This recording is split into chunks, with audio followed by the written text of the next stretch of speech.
What up, y'all? Finally here, mixtape review. Kevin Gates, Luca Brasi too. This is actually my first time ever reviewing a project and listening to a project from him.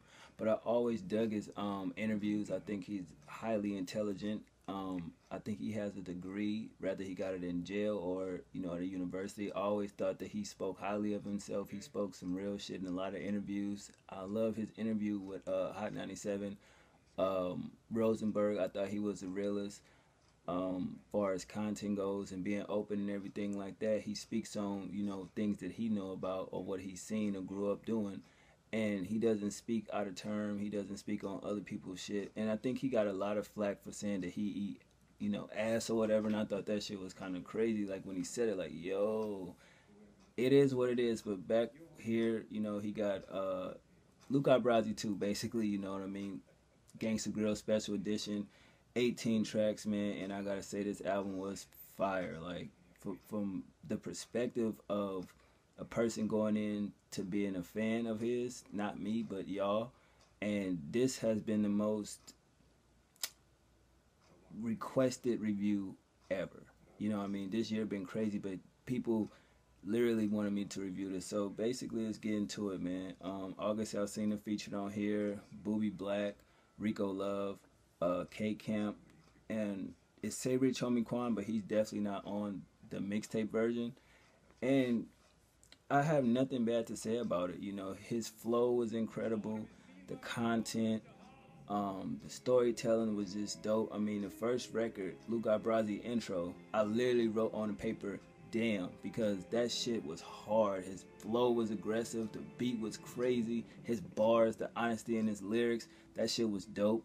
And then number two is dope because he turned his phrase "I don't get tired" into an actual track with fellow New Orleans singer, R&B singer August Alsina. That song was dope all the way through. It just was dope because if you watch his interviews, he just say that "I don't get tired," and he turned that into a song.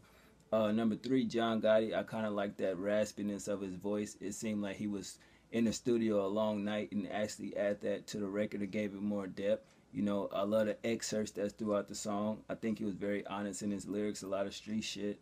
The hook was kind of deep if you really listen to it. Definitely a dope song right there. I really fuck with that. Perfect Imperfection to me to get 3 checks because it definitely made me look at him like, yes, thank you. Finally, it's a rapper besides Wale out there that understands and can just speak freely. The honesty, and I have nothing bad to say about the song. I love the crazy darkness of the beat. I like the hook that goes into the honesty in his lyrics, which is just crazy. And that's like, damn, thank you. Finally, a song where it's like it gravitated towards me very well. The Plug Daughter, it reminded me of a Scarface type deal. Definitely a great storytelling song. And if you listen to the hook, it's like in his rhymes, like, I can't leave her alone because they'll kill me and my family. Definitely a great goddamn song. He talks about a lot of stuff on this record because it's like he's very open. If you watch his interviews with him and his girl, been there since day one when he didn't have shit. That was his best friend that turned to his girlfriend. So this shit is incredible. Out the Mud, definitely a street nigga anthem. Y'all gonna love this song. He just killed it. All his verses was on point. His flow was straight. He killed it. Thugged Out featuring Booby Black, basically a song about how he feels that he's a thug and a gangster and he wants a chick the same way, so I can't get mad at that. It just, I can't relate to that. I don't want no ghetto ass bitch. I don't despise them, but it's just like maybe sometimes you need a bitch like that, but sometimes you don't. But the track was cool. I thought it was okay. You know what I mean? Number 8, Sit Down, dope. Leave it at that. Number 9, Complaining, featuring Rico Love. It's like a strip club type song, you know what I mean? I think this song actually be great for a visual, after listening to it. Talk on Phones, this is a very informative track. You know what I'm saying? Because it's like if you listen to what he's saying, how he's depicting it, it's like, yeah, some, but I don't talk on phones, and really I don't even talk on phones either. It ain't that I'm in a drug business, it's just I don't really talk on phones because these days you don't know if you being recorded, you don't know if you on three-way, or it just ain't the right thing to be talking on phones nowadays. There's too much technology for a phone conversation. You feel what I'm saying? So I definitely got where he was coming from. Hold on, y'all. Texting the wife right now.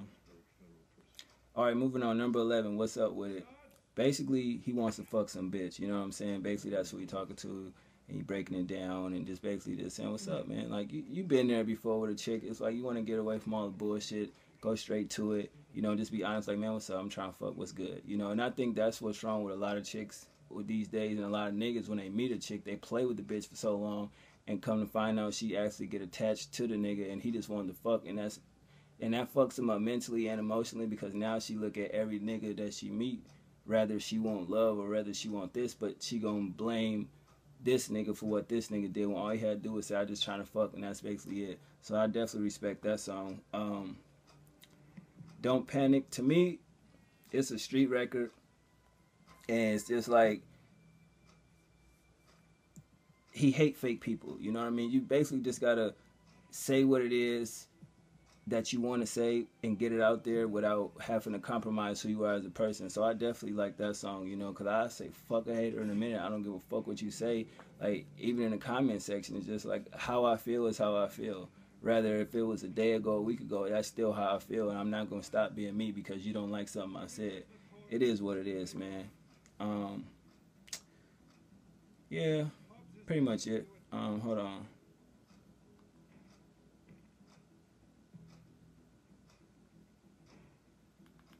Damn. Anyway, moving on. Break the bitch down. I thought the song was okay, featuring K Campus. Just basically about smashing a bitch. You dig what I'm saying? It is what it is. Number 14, Get 3 Checks. Yet another track. In My Feelings. I relate to this shit a lot. Like, I love the mellow, melodic hook. You know what I mean? The lyrics was deep. And sometimes motherfuckers do get in his feelings, but it's not at the point to where how certain people may comment and say that about, you know, getting in your feelings. And even if I do, it's like I'm not being emotional. I'm just expressing myself in a certain way, and I feel a certain way about what somebody's saying. There's nothing wrong with that. So when I heard this song, I instantly thought of haters that leave comments in the section. If y'all fuck with Kevin Gates, nigga, and y'all see how honest and real he is, I guarantee y'all not gonna say this song whack, but y'all try to depict it and say, oh, no, you didn't understand the concept of the song. He ain't saying emotional like that, or he in his feelings. Nigga, it's called In My Feelings, and I listened to the song 3 times to make sure I didn't fuck that part up. But ain't nothing wrong with expressing yourself and getting your opinion out there, rather you call it In Your Feelings or not. And he honest as fuck, so it is what it is. That song get 3 checks. Number 15, Pouring the Sorrow.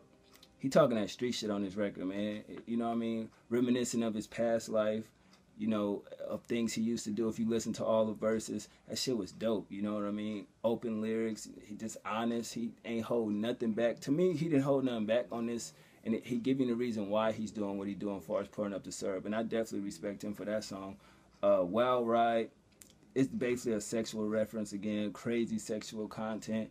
I don't like the singing though. I thought the singing he could have left out, but other than that, it's like a real song. You know what I mean? But the singing shit threw me off. I almost didn't like this motherfucker, but he was saying too much real shit. I definitely feel he should leave that singing shit. I get it. He was in a vibe, but he definitely should leave that type of shit alone.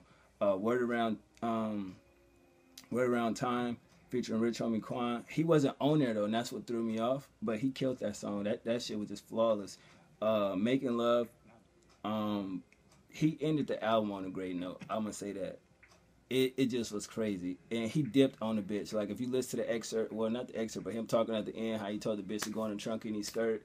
The reason why it's funny to me, because, like, I could relate to it. I was in the car with my older brother. He actually left some bitch. It's, like, at least 11 o'clock midnight, dark as fuck. And he told the bitch to get out the car for something. And he left that bitch in the hills. Real shit. I think I said this story before, but when I heard it, I laughed because I can identify with that, because I've seen that shit done. Like, bitch, get the fuck out. Like, and he left that bitch. And I'm like, bro, you gonna leave that bitch? He like, fuck that bitch. And he left her. So that shit was dope as hell. But overall, man, this album gets a 9.5 out of 10. I like 16 out of 18 records. Production get a 9.5 out of 10. Definitely a good album. Definitely a dope Gangsta Grills. They both did their thing. I'm glad Drama didn't do that over saturatedness of all them ad-libs and drops. He let him do what he do, and Kevin Gates do what he do, and that came out to a great project. So here y'all go, Kevin Gates. Luca Brasi too. I hope you enjoyed it. I'm out.